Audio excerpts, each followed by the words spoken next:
मित्रांनो, तुम्हाला वाटते का मानवाने खरंच चंद्रावर पाऊल ठेवले असेल का फक्त हे एक नाटक होते?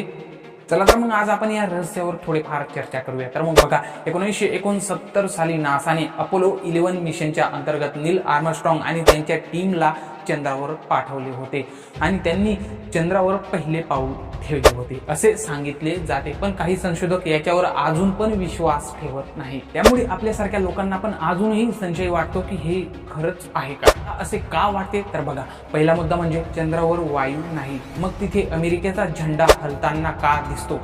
यावर काही जण म्हणतात की हे एक स्टुडिओमध्ये शूट केलेले होते. दुसरा मुद्दा म्हणजे चंद्रावर पडणाऱ्या सावल्या ह्या काही फोटोजमध्ये सावल्या वेगळ्या दिशेने जात दिसत आहेत.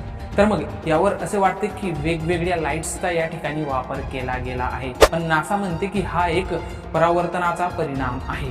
आणि तिसरा मुद्दा म्हणजे चंद्राच्या पृष्ठभागावर तारे का दिसत नाही? यावर काही जण म्हणतात की स्टुडिओच्या शूटमध्ये या ठिकाणी तारे दाखवणे हे पॉसिबल झाले नसेल. यावर नासातील वैज्ञानिक सांगतात की प्रकाश जास्त असल्या कारणाने कॅमेऱ्यामध्ये तारे कैद करणे शक्य झाले नाही. तर मग आता सत्य काय? तर मग बघा, नासाच्या मते हे सर्व वैज्ञानिक दृष्ट्या स्पष्ट करता येते, सहज स्पष्ट करता येते, पण अजूनही काही लोक या गोष्टीवर विश्वास ठेवत नाही. हो, तुमचे काय मत आहे? मानवाने खरंच चंद्रावर पाऊल ठेवले आहे का?